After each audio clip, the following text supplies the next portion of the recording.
roughly 3 hours. They are excellent panels. We are really proud of the speakers we have on these two panels. The first panel is focusing on Tunisia.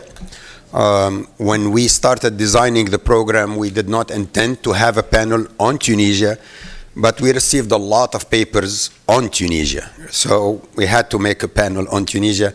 There is a lot of interest in what's going on in that country because it raised the hopes and the expectations throughout the world, throughout the Muslim world, and in particularly in the Arab world. So we want to learn about what happened in Tunisia and what kind of lessons we can learn from that.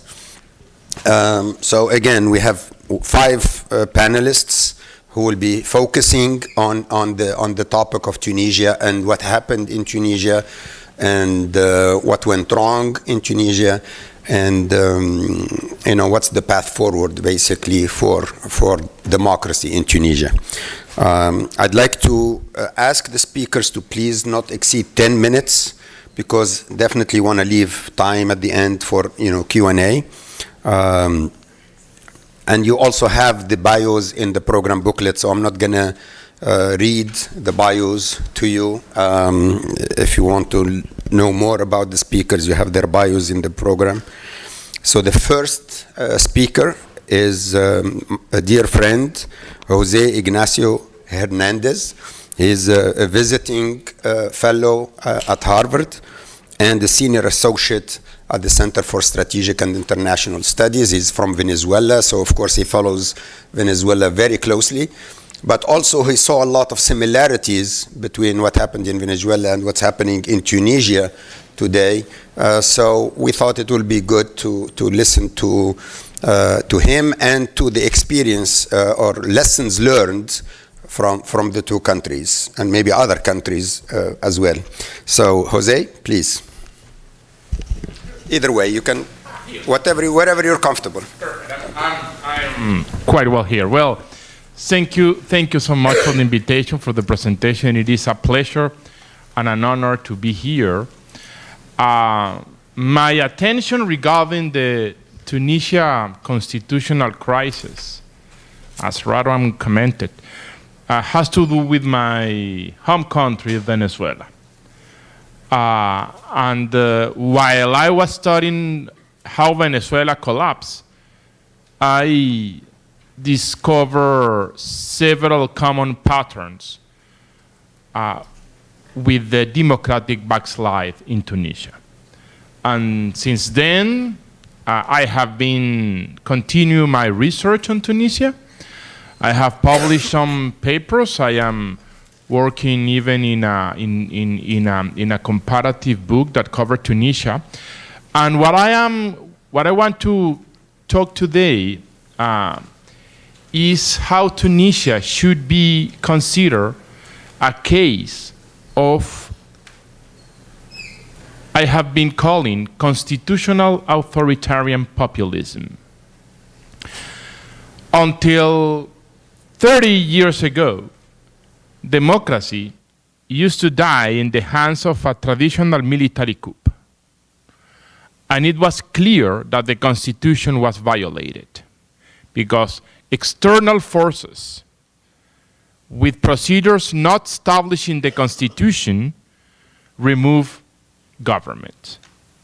But in the last 2 decades, a new way of democratic backslide emerged. First of all, democratic backslide is hidden beneath constitutional formalities. As Professor Steve Levinsky and Daniel Ziblatt said, democracies are dying from the inside out. The winners of elections are the ones that are killing democracy. So constitutional authoritarianism is the abusive of constitutional forms, of constitutional institutions to hinder democratic values. And it's quite hard to demonstrate that there is a constitutional authoritarianism. Why? because the authoritarianism is acting under the disguise of a constitutional form. So for a third party, for a bystander, it's just an emergency decree. This is just a ruling by the Constitutional Court. This is just a political decision covered by domestic constitutional law. But looking beyond formalities, emerge the authoritarian essence of the measure. But also, in the last years, together with this abusive of constitutional form, we are witnesses how the populist rhetoric, the defense of the people, the protection of the people is used to justify this attack from the inside out over democracy. So there is a playbook of constitutional authoritarian populism that perfectly fits with the Tunisia case. First of all, there is in a country, Tunisia, a crisis, a political and economic crisis. People are disenchanted with democracy. And as a result, people decided to elect an outsider. A people that promised that he will fight against the elite, that he will reboot the system.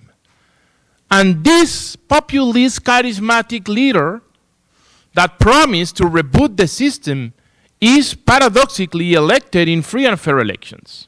It happened with President Zayed in 2019. It happened in Venezuela with Hugo Chavez in 1998. And then Nicolás Maduro in 2013. Once in power, this elected president start to work to address a national emergency because people is suffering. People is suffering because there are elites that are trying to undermine the people's well-being. The elites could be political parties. The opposition is the elite. The media, foreigners, migration, private companies, you name it. There are different kinds of elite. And because people is in danger, it is necessary to use exceptional powers vested in the presidency by the Constitution. Exactly what happened in Tunisia. Exactly what happens in Venezuela.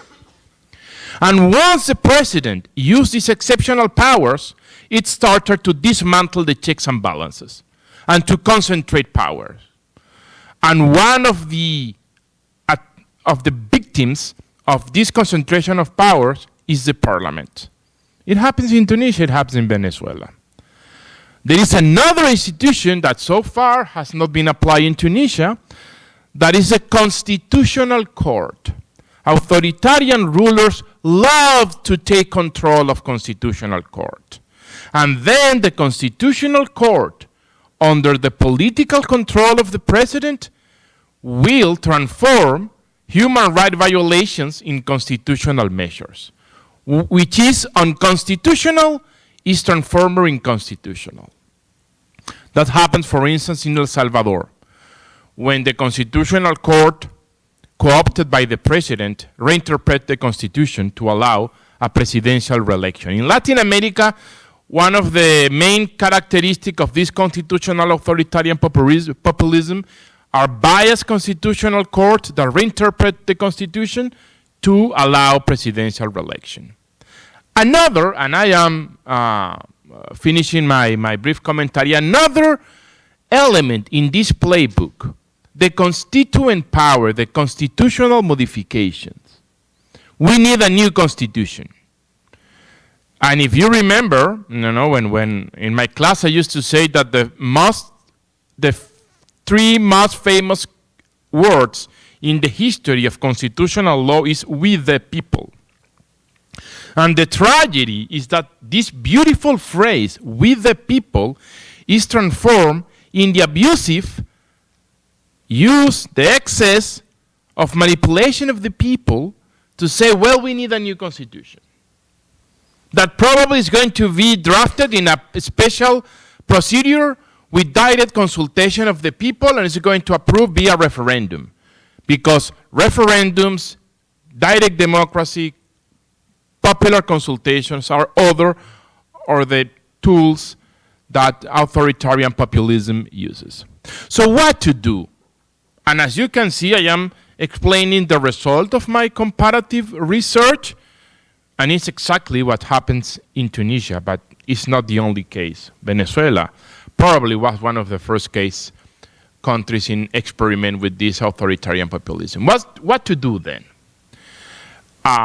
In my experience working with Venezuela, I realized that the first battle that democracy needs to win is the battle of the narrative. To unmask the authoritarian nature of the regime that is acting on this guise of constitutional forms. What happens in Tunisia was not that the president issued an extraordinary decree acting under the 2014 constitution, then approved a new constitution, then organized elections with procedures. No. It was a coup against the 2014 constitution under the disguise of constitutional legal forms and, of course, the populist rhetoric. So narrative is very important because we need to demonstrate, particularly before international organizations such, very important, the African Human Rights Courts, that beyond formalities, there is an authoritarian in essence. And for that, human rights should be at the center of the interpretation. In Venezuela, we started that fight many years ago. I will say that in 2016. And today, different international bodies, particularly the International Criminal Court, has concluded that beyond emergencies decrees, constitutional reforms, rulings by the Constitutional Court, beneath that veneer of constitutionality, there is clearly human rights violations. And for that purpose, and I'm going to stop here, one of the ideas that we have been working is to try to create a sort of working group about constitutional authoritarian populism. Try to gather experts from the different countries, including, of course, Tunisia, that has been suffering this democratic regression, and explain with arguments and data why these constitutional authoritarian populism are, in essence, authoritarian regimes that violate human rights. Once the battle of the narrative is achieved, then it will be easier to begin the path to recover democracy in Tunisia, or I hope also in Venezuela. Thank you so much.